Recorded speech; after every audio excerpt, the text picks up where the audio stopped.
Here we are, Dianne from Hope for SA.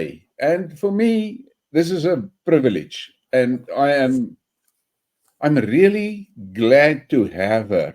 And I'm so glad that she contacted me because after the previous talk that we had, uh, I needed something more for my viewers.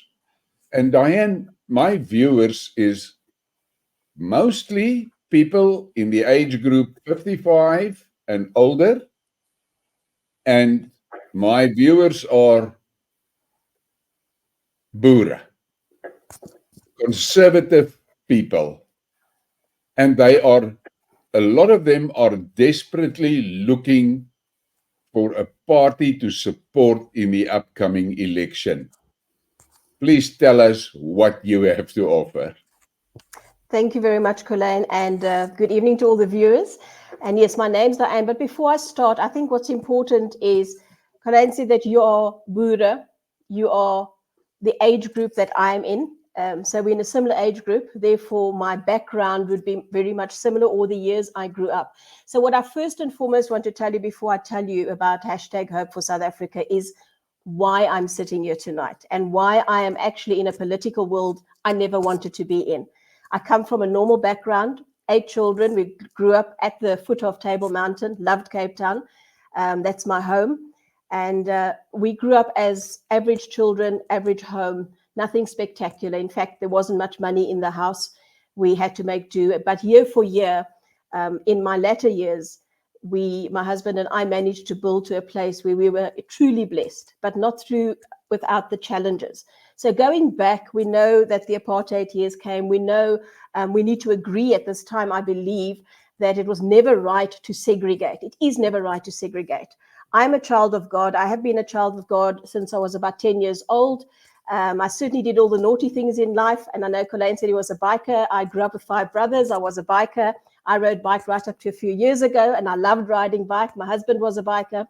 So that's the world I come out of, but a very plain, normal world where I got matric, where I got a job, where I thought that I would live happily ever after. But we all watched South Africa come crashing down after 1994. We watched the Rand dollar it used to be 1-on-1 and 2-on-1, and we had a thriving economy. The only thing was wrong was that little word apartheid. And I think sitting here tonight, we realize that in God's world, there is no black and white. And my father taught me something that was very important. He said, you never judge a man by the color of his skin. You judge him by the color of his heart. And so I learned very early in life to judge people by the color of their heart. And I was fortunate enough because my husband was able to help me, and I further educated myself in the industrial psych world. And as life went on, had the children, grandchildren, etc. And I was always busy in the community. I was always uplifting. I worked in prisons, schools, social work, wrote programs for young people. I was always trying.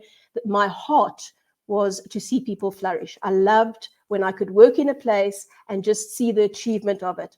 But as time went on and South Africa got worse, I eventually said to God, what is going on in our country? I love South Africa and I love Africa. I've traveled the world. And if you've traveled the world, you'll know there's no place like Africa. There's a spirit in Africa you will not find anywhere in the world. This is one of the most beautiful continents in the world.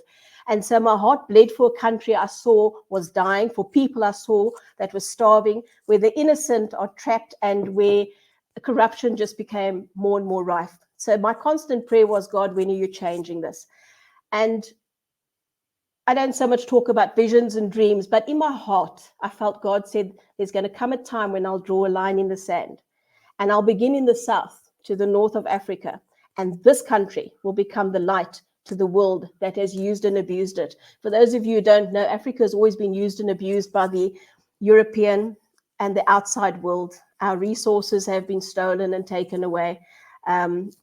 Slavery, we can go into many things that have happened. But from every corner we have been used. Working overseas, or my husband working overseas and me traveling with him, it was amazing to see how many other people in the other side of the world that thought that they were first world countries looked down on us. But you know what? We've got something they don't have. We have resilience. We have a passion for Africa. Africa's in our bones and in our blood. Those of us who've stayed behind, who've not gone overseas, who've just stayed in our country and carried on farming and working and trying to do our best and helping our community, these are the people God loves. These are the real people. It's not the people that look nice on the outside. It's the ones who get their hands dirty, who work for their community, who work for their families. So that's where I came out of. And from that, seeing South Africa dying, I got a passion more and more to become more involved in making a difference, to a point where my husband said to me, you know, you will never be happy until you save your country. Go and work.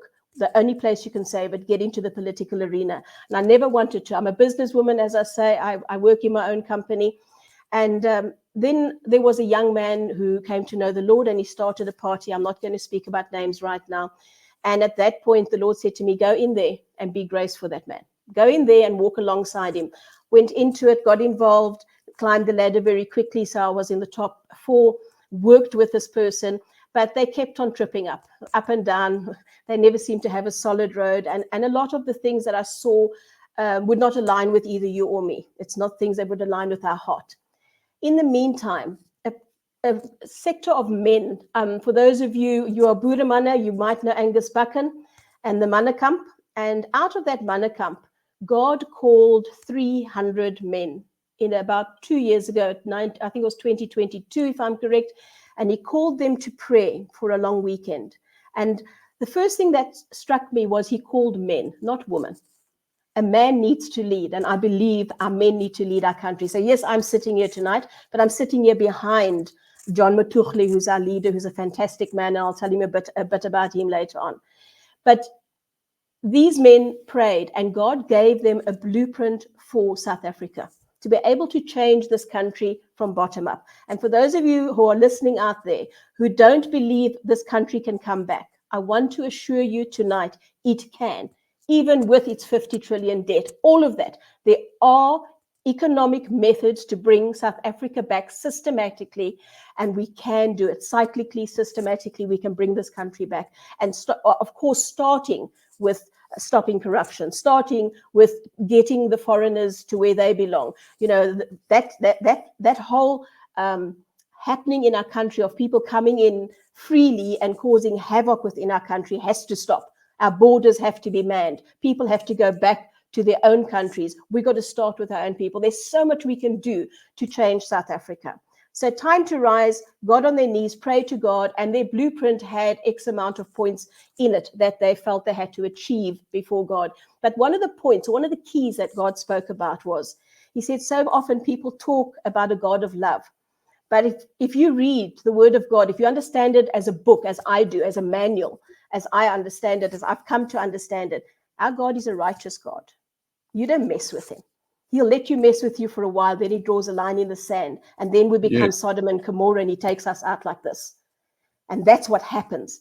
And God got to that point where he was calling the remnant out, and he started with the 300 men. But out of that, he then said to them, one of the things that had to be done is they could fix up our land from bottom up. In other words, going in communities, helping people to grow gardens, educating with skills, etc., etc. But there had to be a top down. There had to be a change in our legislature to be able to do this whole, let's call it a hamburger effect, so we get a good burger out of it. So we needed both. So then came the governance arm. And I'd hate to say politics, because the word political is dirty. It talks about manipulation. It talks about control. It's in-house fighting. So I talk about a governance arm. I talk about statesmen and stateswomen, servants of the nation, because actually that's what we're supposed to be. We are put there to serve you. We're put there to serve the nation on the ground. And so out of this, Time to Rise started looking at the Christian parties. That's where they started. And they were looking for a party that was not tainted, that could really just hear God and do this, because we believe God has said it's my way or the highway. God has had enough. So that means things like abortion has to stop. And please, you don't misunderstand me. My heart bleeds for the young girl that gets put in that situation and perhaps doesn't know what she's doing. But I know from the psychological world I've been in how that messes up young women. So there has to be another way. The LGBTQIE, that whole thing, it's got to stop. And again, I love the person. I do not love the deed. I separate the two. And we cannot allow it to influence the young people in our nation or the old people or anybody in our nation. So these things, God tells us they're wrong. So they're wrong. We cannot deny it. How do we handle it? Well, there are ways to handle it, and that would take me another meeting or 2 or 3 to explain. But we have things in place to make that work. So out of time to rise, eventually, after many prayer warriors, 500 teams around South Africa praying, came up the same thing: new wineskin, new wineskin, new wineskin. And eventually, we can be very dumb as humans. We ignore it. We look around to see where we connect with another party. But we realized God was saying, I need untainted wineskins. And I'd had some experience in this other little party. God put me in there for grace, but he took me out when they weren't going to grow. So I had that political experience. And a few others of us had some. None of us have been into the national office. None of us. We are all business people, senior pastors, community developers, that's the caliber of person that's come in as the NEC, the national executive. Excuse me. So hashtag time to rise, the hashtag time to rise, out of time to rise came hashtag hope for SA, which was launched mid-December, or spoken about mid-December, and launched officially on the 10th of January. Everybody said we were crazy. You do not launch a new political party 5 months before an election. It's stupid by the world's account. But we knew God had a plan. This party isn't 3 months old, people. We have everything. All our admin is in place. We're on the ballot paper for the national. We're on the ballot paper for Gauteng, provincial, excuse me. We're on the ballot paper for Northern Cape. I don't know if you know that story. They had last minute made us get 47,000 signatures we would have needed, valid signatures. And when we punched in signatures, for all the signatures we punched in, we were lucky if they mentioned a third as valid. And something went very wrong there because we were asking people, are you registered? So it was just one big battle. But what I want to say to you is, within all the challenges we've had to get where we are now on the ballot paper, and by the way, go and look at the ballot paper. God's incentive through one of the gentlemen that work with us was to put a hashtag in front of hope, which we thought was crazy. Hashtag hope for SA. Well, hashtag has put us right at the top of the ballot paper. Just another one of God's incentives. Dianne, you've given me a lot of information here. You've spoken about 2 things that is important to my viewers. You mentioned your stance on abortions, and I can understand that, and I know why it's there. You must agree that there are situations where abortion is needed. But that is coming from you're talking on a legal mind. I was also involved in the old days in the system, and although it was totally against the law and everything, but in the case of a rape, abortions was okay. That was approved for that. If they wanted that, they could get it if there was a rape. That is a criminal deed, and you need to be lenient. The most important thing that you said is that the rainbow shit must go. That is something that is very near and dear to me and to my viewers, most of my viewers. For us, many of us, and for me specifically, that is not a negotiable. I said to my followers that were hammering me, which party must we vote for? Which party must we vote for? And I said to them, ask just one question. If the party supports the rainbow shit, out of it, you can't vote for them. And many guys said, yes, well, that's good. And I said, listen, how do you want to justify it to vote for a small devil or a big devil? A devil is a devil. Satan is Satan. You don't have a big Satan and a small Satan. It's a Satan. So if you want to be true to your religion and true to your faith, you cannot support any party that promotes that. Okay. And look, you can understand I get a lot of flack for it, but I don't worry. But you've already now given me those 2 things, which is on a moral side good. And then I like the fact that the people that is involved in the party and the solutions that you are working with involves people that know their trade. They're not just sitting there and Bible punching. They know how to do things and how things work. And that is important. So I thought it was my first question would be about the rainbow thing. You answered it. And now, the thing that I would like to know from you, what is your view on, uh, I need to put it properly, uh, self determination in some form?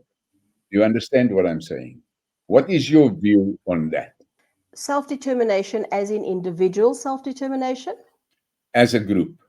as a And group. please understand, I'm not talking, uh, I'm talking something on the principles of which what they had have in Switzerland, the canton systems, where communities Mm.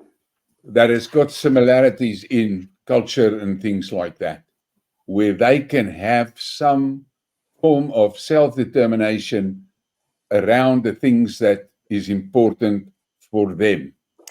Okay. Can I answer it like this for you? Can I maybe speak to you how we are looking at the government structure?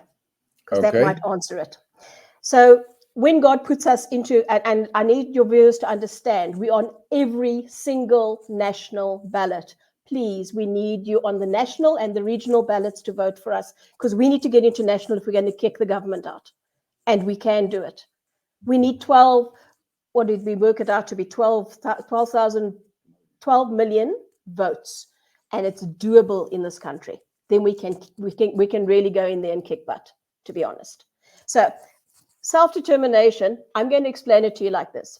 In a government, we want to start allowing communities to govern themselves, or districts to govern themselves. But there will be a whole data system that keeps accountability. So what would happen is the district would have their own budgets, they would look after their own streets, they'd have server their own schools, etc., etc., etc. And then, so they would be able to, the communities themselves will now be given a voice, and they can sort of self-govern, but with the covering that they will be accountable. So obviously, they will be able to be accountable to the national government. So that was the whole thing. The government can't, we don't want to have this top-down thing. That's what's happening now, where the government just calls the shots and everybody must jump. No. The people on the ground, the community needs to learn to have a voice, because if we give them a voice, they're going to take responsibility, they're going to have emotional buy-in. And if, let's say, this is a community that's a Boere community and it's an Afrikaner community, en hulle wil meer Afrikaanse kerke hê en hulle wil wat ook al, dan het hulle mos die reg om dit te doen in hulle area, want hulle kan dit doen. Niemand kan daaroor kwaadlik wees nie, want die meeste van die gemeenskap sê maar dit is wat ons wil hê.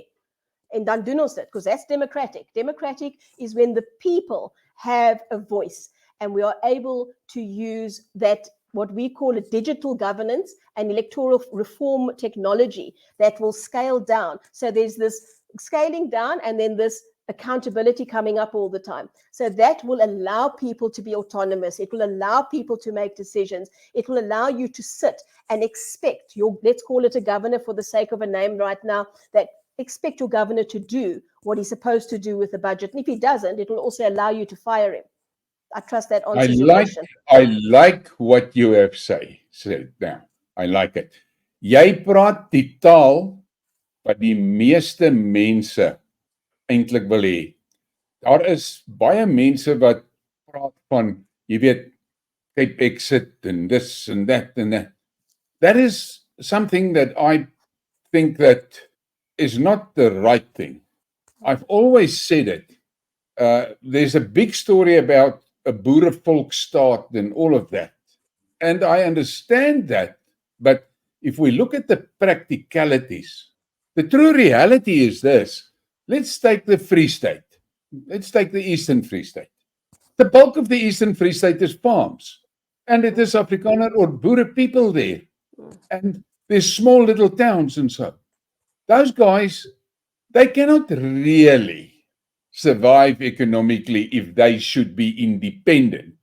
But if they have what you have mentioned, they have the right about those things, their schools, their churches, their officials the guys that can do the jobs in the job, not a guy placed in there based on his skin or his political connection or all of that. That is what most of the people actually want. That's all they want.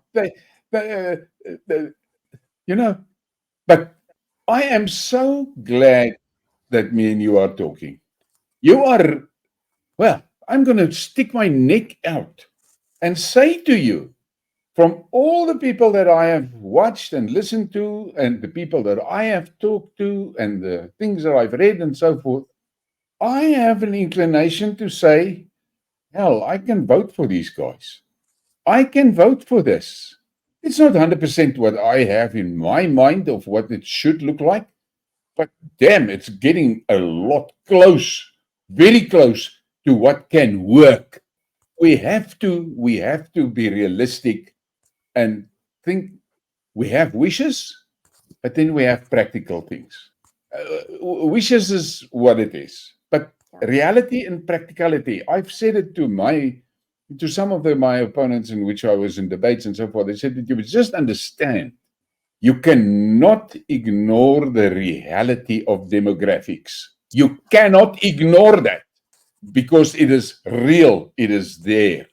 So forget about these pipe dreams and don't think that any institution, any international institution will support any plan that involves mass relocation of people. It's just not going to happen. So, and then I spoke to Richard Botha, and he explained to me about the canton. We talked about the canton principle. And I said, okay, so Pretoria will be a canton. He said, no. Pretoria will be a few cantons. There will most probably be a Muslim canton. There's going to be a Boer canton. There's going to be an Afrikaner canton. There's going to be, you must understand, it depends on the cultural makeup of the community in that area. And I said, okay, now you're beginning to make a lot of sense. So they're still part of Pretoria, but in their canton, their religion, their language, their school, their local, their streets are being maintained by themselves or people that they have appointed and people that they know. And if the guy doesn't do his job, he can rip him out. And he said, yes. And I said, okay, that can work. I can live with that. But you have given me already a lot of peace. I think what's important to realize is if you come at it from a godly governance system, you and I both know that people who truly walk with God, color and creed doesn't matter. It really doesn't. But then you do get others. And what we are saying is we wanting our citizens to elect the ward councillors that work for them, elect the municipal leadership that works for them, elect the district leader that works for them, and up and up and up, right to national. And then that governance has direct representation, and then it's technology enabled, and we have that continuous democracy where people are having a say, and that will work because that's what people want. We don't realize that we actually have the power to change this country.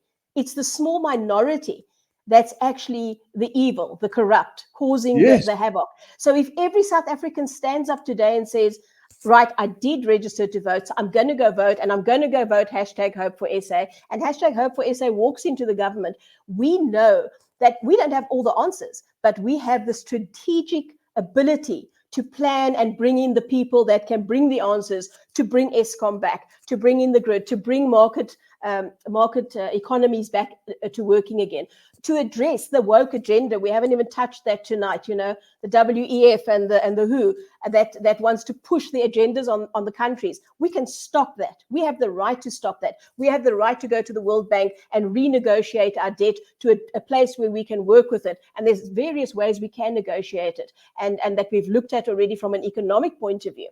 But yes. I'm going to throw a curveball in here. Have you seen the press release that the BRICS Bank did about 4 months ago? I have read some stuff. I'm not sure if I've read that one. In which they said the following, Dianne. They said, if you have defaulted on a loan to the IMF or the World Bank, or a country, that will not count against you when you apply for finance at the BRICS Bank.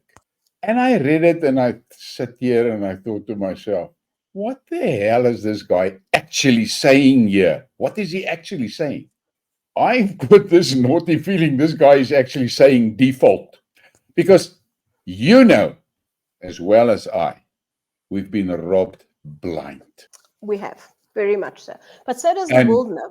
like I saw that meme yesterday Mm. in which a crowd of politicians stands and they laughing their asses off and they say, we steal all their resources and then we loan them 1% as humanitarian aid.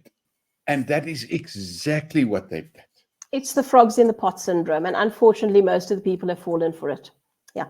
And one thing that I want to add in here now, while you were on it, is that a principle of Christianity that so many people tend to overlook is good stewardship. Very Good much so. stewardship. Yeah. That is the key. I built my life on good custodianship. I built my life, everything that gets into my hands, I see as a gift from God.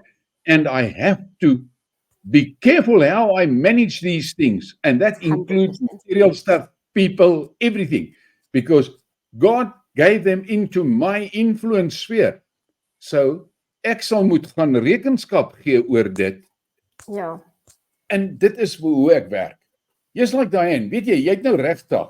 Jy lag lekker breed, ek check jou.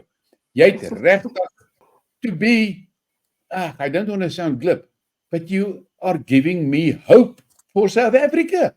That is what you're doing.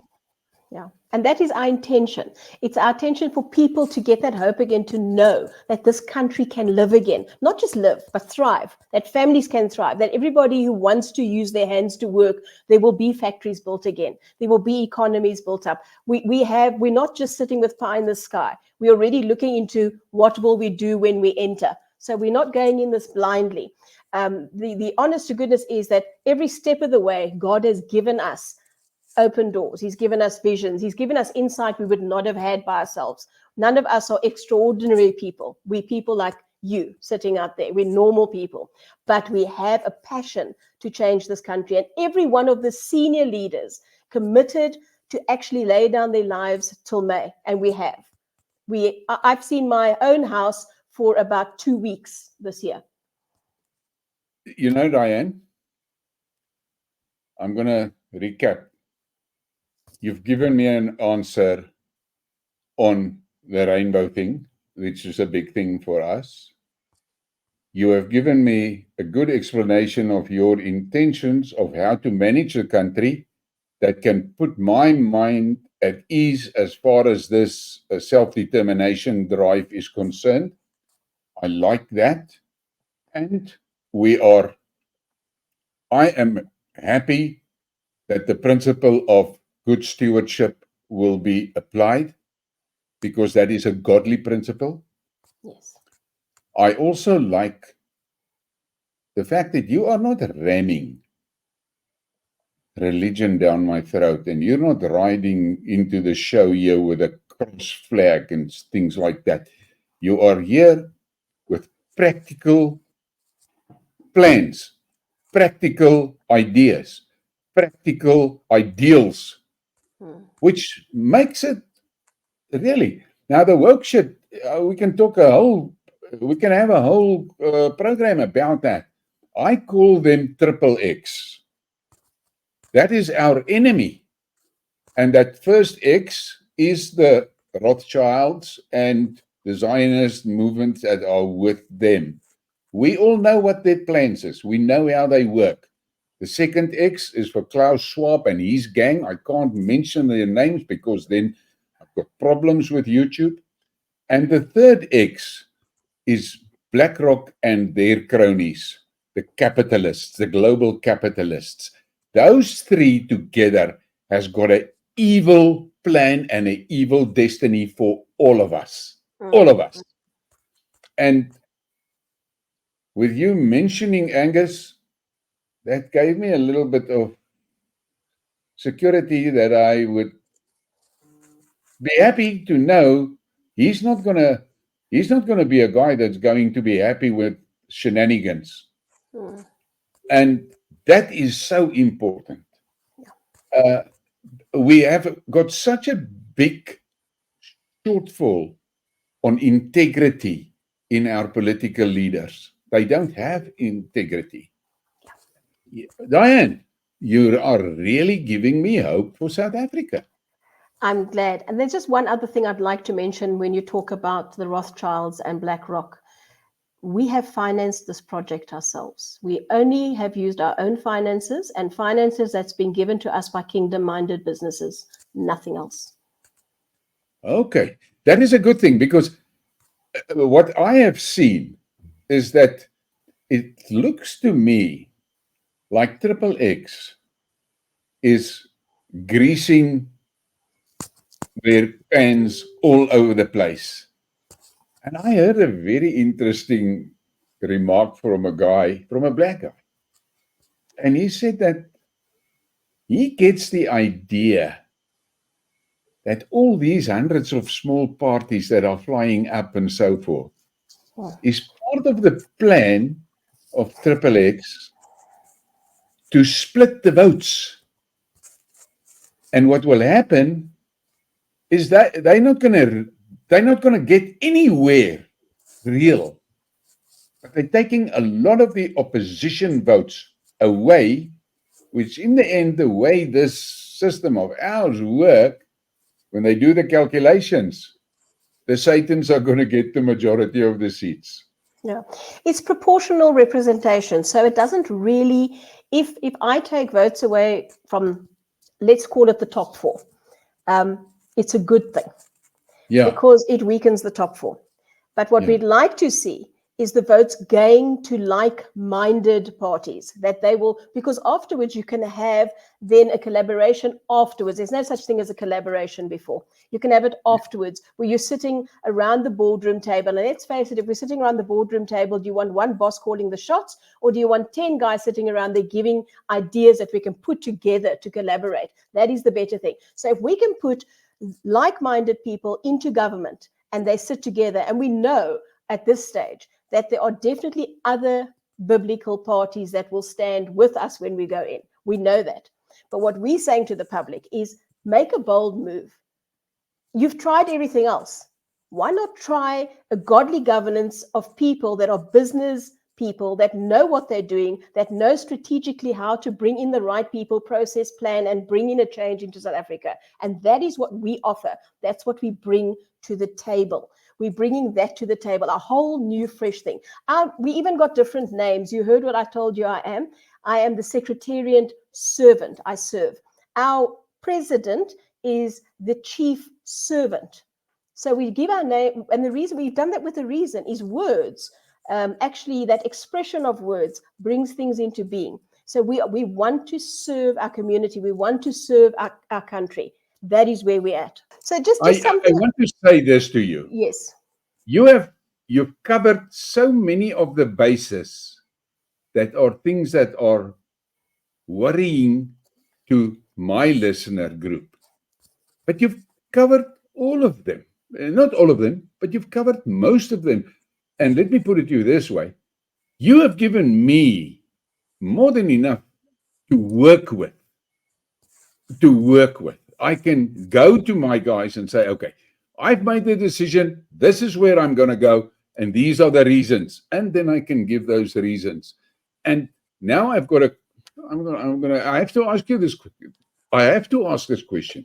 What is your party's attitude towards BRICS?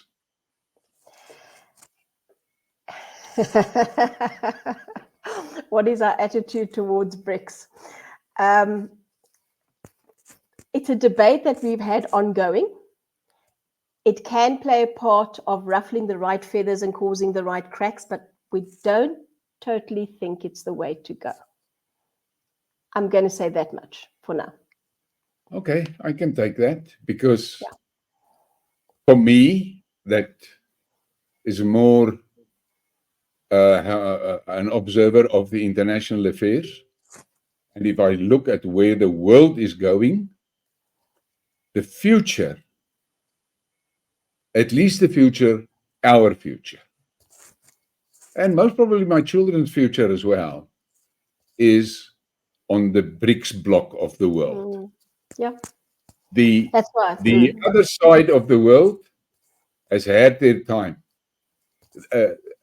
You know, if you look at the West objectively, they are following the path of the Roman Empire. And in front of our eyes, on our screens, we see an empire collapsing.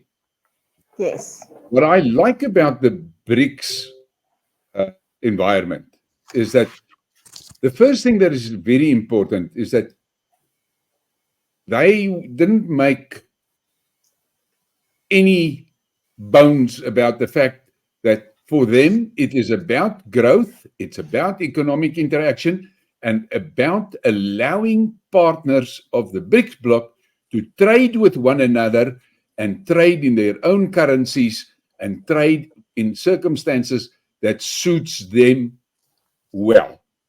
That's why I And they say it's don't a debatable thing. in Yeah. internal affairs. They don't want to interfere in internal affairs. They don't prescribe to you, you must be a democracy and you must be they don't go there. It's all about growth. And I like that a lot, because for how many years has the United States and its cronies been using sanctions to ruin people lives? Well, how long? They've played that game. I totally agree with you. That game was played. My concern is it's good. That's why I say it's good for ruffling feathers, for shaking ground at the moment. Okay. But when I personally look at the countries involved, I have some concerns with some of those. So that is why I say it's still a debate on the table. But I think it's a good thing for having ruffled feathers where it needs to. Okay, I can live with that, because you must understand, I really invested the time to go and find out about these countries. And there's so much bullshit that has been fed to us by the Western media about each one of them. I did a skid mark, incidentally, on the political system in China. Most of the people they don't have a clue of exactly how the Chinese political system actually works. They only see communism and that's it. You know, their regions, they've got regions like you've been talking about. They have in their rules that every region must have a representative on that second tier representative body of theirs. Every region. And they go further. If there's regions that got split cultural groups, then there must be a representative from both culture groups there. Things like that, which we don't know. Those are things that are not being told to us. Then you look at Iran. Incidentally, I'm working with a guy, and I'm going to do a live. It's a South African guy that is married to an Iranian woman. And I said to him, I want you on the show. I want you to tell us about Iran. I spent a lot of time in the Middle East from 2003 to about 2009. I went through 3 Ramadans there. And my perception of the people of the Middle East is vastly different from most of the guys that I know here. But it's because we don't know. So I understand your view of BRICS, but we must be realistic about it. Those are the few. That is the future. I mean, that is about, I think, if I talk about the BRICS bloc, I'm talking about the non-West, or the global South, as they now like to call it. It's about, I mean, that's 80% of the world population. Yeah. That's our markets. That is our markets. They are the people that can buy our stuff. Mm-hmm. They are the people that can Yeah, help it do our was. thing. It's the right, as I say, it's the right thing to cause that fracture or breaking the dominance of the US. But what about the ideologies? You know, many people ask me that question. Oh. From what I see, not a single one of those countries, the main players, Mm. are imposing their ideologies on. I mean, China is doing a lot of work in South Africa. China is doing a lot of work in Zimbabwe. China is busy in Mozambique. Do you see them interfering in the government systems in Mozambique or in uh, Zimbabwe or where they are? They don't. They do the business. There's people that say, "Yeah, the Chinese take the harbor," and I say, "Whoa, whoa, whoa! Look at it properly." What the Chinese do is they say to the country, "Listen, we want this and that of your resources. Mm. We have to get it to China. To get it to China, we need a decent harbor. To get it to the harbor, we need a decent railway line. Here's the deal. We will build the railway line. We will build the harbor. We're going to take control of that harbor management up to the point that the fees that is collected from the harbor activities, because your country is going to use the harbor as well, everybody's going to pay fees. Even our citizens will be paying fees. Those fees will go off against the capital loan. Once that capital loan is settled, you take the harbor under your control if you want it. And that they don't tell you. They just tell you, no, China took the harbor. But they don't give you the back end of it. If you look at their railway lines that they're putting in to get the stuff to the harbors, the communities along those lines has vast benefits from the fact that there is now trains running and they are running on a proper line. Yeah. So I am really, personally, not very worried about ideology being imposed because, and why I'm saying it, because they saw what the West did on exactly that point. And they have seen the devastation and that is why, I mean, Putin and Xi Jinping has said, we don't interfere in your internal affairs. We don't. There are people that think that the Russians and the Chinese approves of what the ANC is doing here. They don't. Information that I have is, first of all, the Russians don't trust the ANC at all. And secondly, the Chinese has said to Ramaphosa in his face twice already, you better stop this BEE thing. You are ruining the business.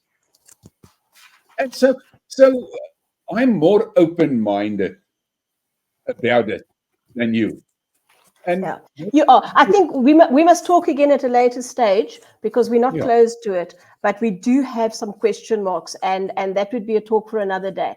I think what I'd love to do is just something I want to, and it's a personal thing. It's no longer the political side. You were talking about when you were in the forces and the abortion. Did you know that at 10 days, a baby has a full spine and nervous system? 10 days in the womb. Dianne, I understand all of that. As far as I'm concerned, life begins at conception. Correct. I understand that. But then you must have compassion. What do you must have do? compassion. What do you do with a woman that is gang raped? She's 17 or 18 years old, and the result is a pregnancy. It's a very difficult situation, but my question is, does somebody else pay the murder price for somebody else's offense? And then I must add, just very quickly for you, I had the fortune of speaking to a lady many years ago who was raped. And she knew that, and she felt that a baby didn't have the right to pay the price for the man that raped her. He was the one who should have gone to jail or should have been hung. And she carried that baby to full term and gave it up for adoption. And they were of different color and culture. And 30 years later, her son came and found her and thanked her. And he had grown into the most formidable young man. Now, I'm not saying that's always the case, and it's always the choice of the person. But I do believe that one would have to be very sure to give counseling, because no matter how the baby got there, it becomes part of the mother.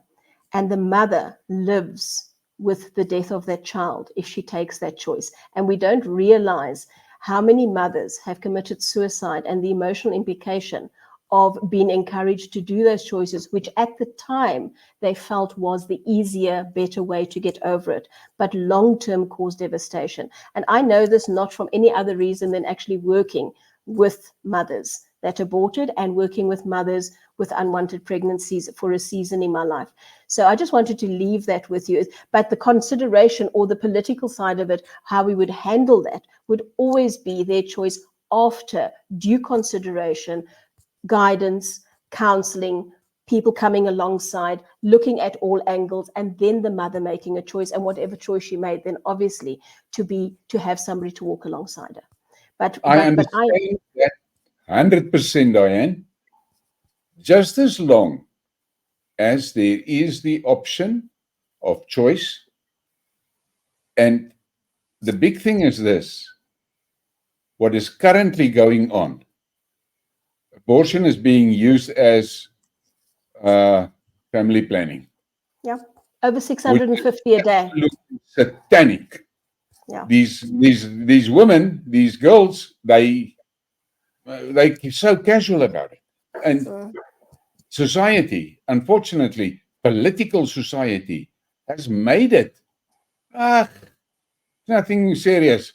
I mean, there's some of them, I've seen them on programs bragging they had 24 abortions. And I look at the woman and I think to myself, what the hell are you? What are you? You're actually a Satanist. You're nothing else, but you brag about it. Yeah. And this is the thing. The XXX is busy infesting our children's minds. Promoting it, yeah. Satanic things. Satanic things become something for them to aspire to. Yeah. And I place a hell of a lot of the blame on fathers. I place the blame on fathers. On societies. We've got to build our societies up to solid families again. We've got to go back. Yes, yes. And you must understand, families is one of the targets of XXX. Because 100%. destroy the family and you have destroyed the nation. 100%. We talk about socioeconomic value, and socioeconomic value talks about bringing the family values back again so that there is economic growth in a country. Look at Russia. Look at Russia. How much that government is investing in families. I mean, this year, incidentally, Putin has declared it as the year of the family.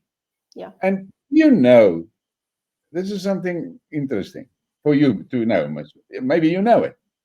You know that Russia's got 190 ethnic groups. I didn't know they had that many, no. 190. But here comes the kicker. They've got over 2,000 cultural groups. Sure. And have you ever heard of ethnic violence in Russia? No. And who do you think is the minister of minorities in Russia? Vladimir Putin. I thought you were going to say that. I wasn't 100% sure. The Ministry of Minorities falls directly under his control. Sure. I spoke to a guy that lives in Russia, and he said to me, you know, from very young, our parents teach us to respect other people's cultures. Respect cultures. We must respect cultures. Incidentally, as another South African that is also now living in Russia, he's got 2 small children. He said to me, Kulain, you cannot believe it.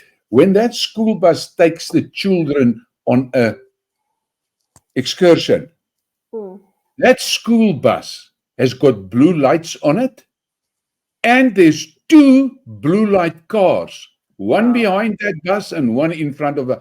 He says, here in Russia, if you really want the government to kill you, touch a child, touch a child, and you're dead. That's amazing. That's amazing. He I'm going said to bring this. well, I need to bring this to a close soon. As okay. much as what I'm enjoying this interview. It's amazing.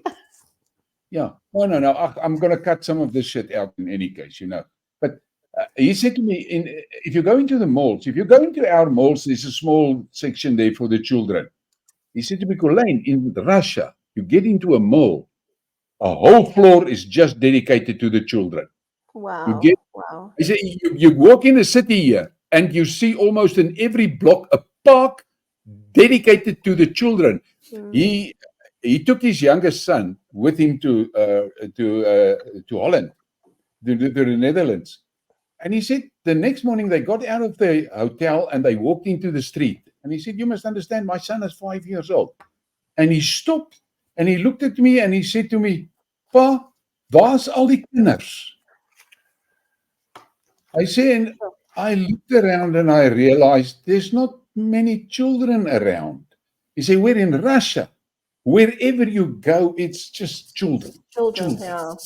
I think I'll have to make a good diplomatic visit to Russia and go and see for myself. I'm interested. Yeah. This is what I'm trying to do, Dianne. I'm trying South Africans to understand the culture of Russia, the culture of Iran, the culture of Saudi Arabia, the culture of those people. They're normal people like me and you. Forget the political stories. I've got a friend that works in Iran. He goes for 3 months and he comes back for a month and then he's on the oil drills. And he said to me, hierdie mense behandel my met soveel respek. En dis so nice om, en dit was presies wat ek ervaar het in Kuwait en in Abu Dhabi. It's normal people like us. But we've got perceptions that have been pumped and fed to us by MSM. That makes us think that those people are something, I don't want any part of them. Meanwhile, that parent sitting there in Kamchatka, he's got the same dreams for his children that you have. The same. I think at ground level, that's what you find across the world, isn't it? We all have the dreams of safety, security, and liberty. Yeah, all the communities, Dianne. All the communities. I've got a special feeling for the Zulus because I grew up in Zululand. And yes, there's a lot of people that, there are many people that is antagonistic towards the Zulus. But they don't really understand the low-level cultural values that there is in the Zulu communities. Yeah. But in any case, we're going to have another talk, and I think we're going to have a few more talks. We probably will. You're more than welcome. If you have something that you want to share, just contact me, and then we make a plan. We make a plan and do a show, because I'm telling you. And now you're going to sleep well tonight. You have given me hope for South Africa. I'm so glad to hear that, because that is why we are called #Hope for South Africa. And you was talking about choice early on, and you must remember, God even gives us a choice. And so we give people choices too, but we want them to have informed choices. And so we will do whatever we can that people can make informed choices, so that it's to their betterment and a closer walk with God, rather than taking them away from that. But I want to thank you for this time tonight. It's been great connecting with you, and it's been interesting connecting with you. And I know we're going to meet again, and I would love you to meet John Matuchle at some stage. I think you're going to enjoy him very much as well. I will. The thing is this, I must tell you, you're the first lady on my show, and there's not many politicians that has got the guts to face the Boerieman. I can't be most polite, thank you. If they sit here and they spew rubbish, I'm going to stop them and say, whoa, stop there. Explain that shit. And this is the thing that they fear most, Dianne. They fear that most. Thank you very much for your time, and have a great evening. And we'll talk again. Good night. God bless. And I look forward to seeing you in the next show.